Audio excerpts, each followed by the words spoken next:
નીલમ મિસ્ત્રી અને મારી channel my kitchen સિક્રેટ્સમાં તમારું સ્વાગત છે. તો આજે આપણે બનાવતા શીખીશું ઝુકીની કોફતા કરી. આ રેસીપી ટેસ્ટમાં ખૂબ જ સરસ લાગે છે અને ખૂબ જ ઝડપથી બની જાય છે. તમારા ઘરે કોઈ ફ્રેન્ડ્સ આવવાના હોય કે કોઈ ફંક્શન હોય અને તમે આ રેસીપી બનાવશો તો બધાને ખૂબ જ ભાવશે, તો જરૂરથી ટ્રાય કરજો. તો તેના માટે સૌથી પહેલાં આપણે તેલ ગરમ થવા માટે મૂકી દઈશું. તેલ ગરમ થાય ત્યાં સુધી આપણે સાઈડમાં કોફતાની તૈયારી કરી લઈશું. તો તેના માટે મેં અહીંયા એક ઝુકીની લીધી છે અને મેં એની સ્કિન નથી કાઢી. ફ્રેન્ડ્સ, તમે એની સ્કિન કાઢી શકો છો. ત્યારબાદ મેં એને બરાબર છીણી લીધી છે. તમે જોઈ શકો છો આપણું છીણું રેડી થઈ ગયું છે. હવે ઝુકીનીમાં પાણીનું પ્રમાણ ખૂબ જ હોય છે, તેથી હું એમાંથી વધારાનું બધું પાણી દબાવીને કાઢી લઈશ. આપણે આવું નહીં કરીએ તો આપણા કોફતાનો શેપ બરાબર નહીં બને, તેથી આ જરૂરથી કરજો. અને આ પાણીને આપણે ગ્રેવીમાં પાછળથી યુઝ કરીશું, એટલે આ પાણીને આપણે સાચવી રાખીશું.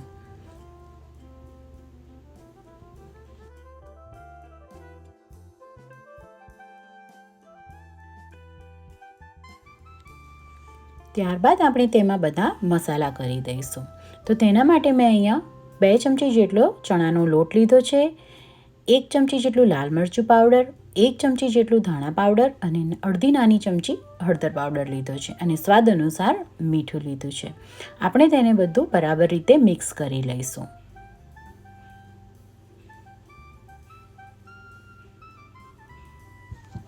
તમે જોઈ શકો છો અહીંયા આપણું મિશ્રણ બરાબર મિક્સ થઈને રેડી થઈ ગયું છે. તેમાંથી આપણે પ્રોપર કોફતાનો શેપ પણ બરાબર બને છે, તેથી આપણું મિશ્રણ બરાબર રેડી છે. જો આપણા કોફતાનો શેપ બરાબર ના બને તો તમે થોડો ચણાનો લોટ પાછળથી એડ કરી શકો છો.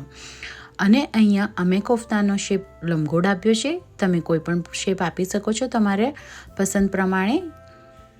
આવી રીતે આપણે બધા જ કોફતા બનાવીને રેડી કરી દઈશું. આપણા કોફતા બનીને રેડી થઈ ગયા છે.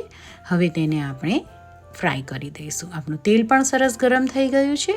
તો આપણે આવી રીતે ધીરે ધીરે કરીને આપણા બધા કોફતા મૂકીશું અને બધા જ કોફતાને ફ્રાય કરી લઈશું.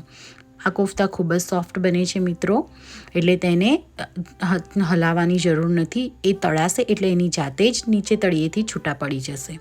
આપણે તેને ગોલ્ડન બ્રાઉન થાય ત્યાં સુધી તળવાના છે.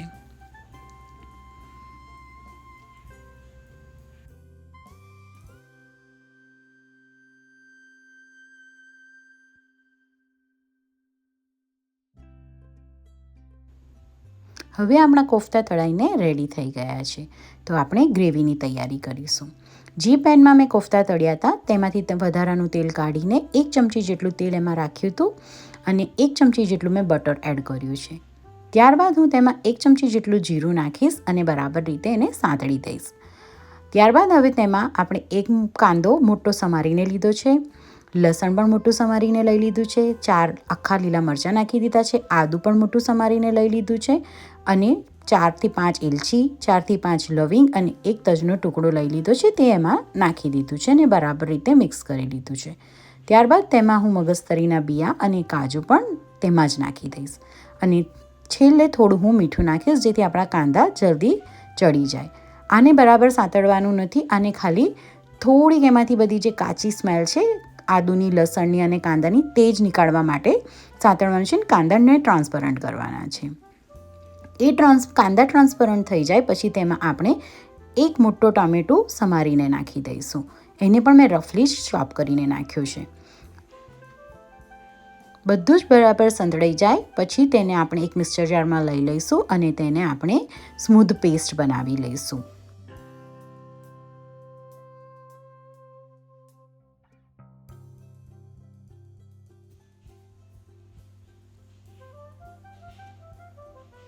આપણી પેસ્ટ બનીને રેડી થઈ ગઈ છે, તમે જોઈ શકો છો. હવે તેને આપણે એ જ પેનમાં પાછું આપણી પેસ્ટને નાખી દઈશું અને તેને 1 થી 2 મિનિટ માટે સાંતળી લઈશું.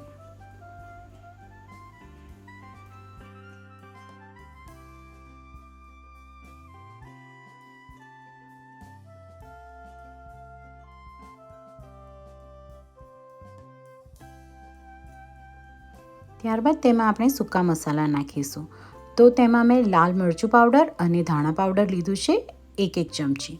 ત્યારબાદ તરત જ આપણે 1 થી 1.5 કપ જેટલું પાણી નાખી દઈશું, જેથી આપણા મસાલા બળી ન જાય. અને તેને બરાબર રીતે મિક્સ કરીને ઢાંકીને આપણે ઉકળવા માટે મૂકી દઈશું. મિત્રો, તમે આ ગ્રેવીને સ્ટ્રેનરની મદદથી સ્ટ્રેન પણ કરી શકો છો. મેં અહીંયા સ્ટ્રેન નથી કરી. અને થોડું ઉકળે ત્યારબાદ આપણે જે ઝુકીનીનું પાણી નાખ્યું હતું તે નાખીશું. અને અહીંયા મેં મારી પાસે જે મલાઈ હતી ઘરમાં પડી હતી તે 2 ચમચી જેટલી મલાઈ નાખી છે અને ઢાંકીને પાછું ઉકળવા માટે મૂકી દઈશું. ગ્રેવી ઉકળી જાય પછી લાસ્ટમાં આપણે અડધી ચમચી જેટલી ખાંડ, કસૂરી મેથી અને 1/2 ચમચી જેટલું કિચન કિંગ મસાલો નાખીશું. મિત્રો, આમાં ખાંડ એટલા માટે નાખવાની છે જે ટામેટાની ખટાશ છે એને બેલેન્સ કરશે, અને તે જરૂરથી નાખજો, તેનાથી ટેસ્ટ ખૂબ જ સરસ આવે છે. અને છેલ્લે આપણી ગ્રેવીમાં આપણે થોડા ધાણા નાખીને થોડીવાર ખુલ્લી જ ઉકળવા દઈશું. અને મને આમાં સહેજ મીઠું ઓછું લાગ્યું તો મેં પાછળથી થોડું એડ કર્યું છે. તમે જોઈ શકો છો આપણી ગ્રેવીમાં તેલ ઉપર સરસ આવી ગયું છે અને પ્રોપર કન્સિસ્ટન્સીમાં પણ આવી ગઈ છે. તો હવે તેને આપણે સર્વ કરીશું. તો એક પ્લેટ લઈશું, તેમાં પહેલાં ગ્રેવી મૂકી દઈશું અને પછી આપણા ઉપર કોફતા મૂકી દઈશું અને ધાણાથી તેને સર્વ કરીશું. મિત્રો, તમે આને રોટલી, પરોઠા કે રાઈસ સાથે ખાઈ શકો છો. જરૂરથી બનાવજો અને મને કમેન્ટ બોક્સમાં કમેન્ટ કરીને જરૂરથી જણાવજો તમને મારી આ રેસીપી કેવી લાગી. જો તમને મારી આ રેસીપી ગમી હોય તો લાઇક, શેર અને સબસ્ક્રાઈબ કરવાનું ભૂલતા નહીં. Thank you for watching.